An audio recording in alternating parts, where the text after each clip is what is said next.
నమస్కారం. సుప్రభాత గంటారావానికి స్వాగతం. ముందుగా ప్రధానాంశాలు.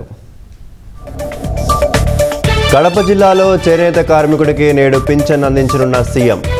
గండికోటలో 78 కోట్ల అభివృద్ధి పనులకు శ్రీకారం. పెట్టుబడులను ఎంఓయూ లేకుండానే కార్యరూపంలోకి తెస్తున్నామన్న లోకేష్.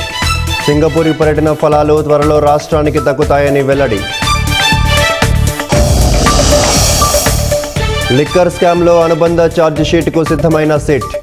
డొల్ల కంపెనీల గుట్టు తేల్చేందుకు ముంబై వెళ్లి దర్యాప్తు.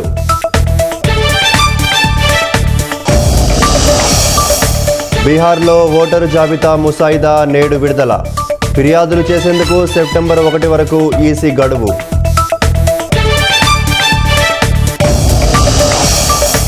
భారత్ది మృత ఆర్థిక వ్యవస్థ అని నోరు పారేసుకున్న ట్రంప్. వ్యతిరేక ప్రకటనలకు రాహుల్ సమర్థనపై బీజేపీ మండిపాటు.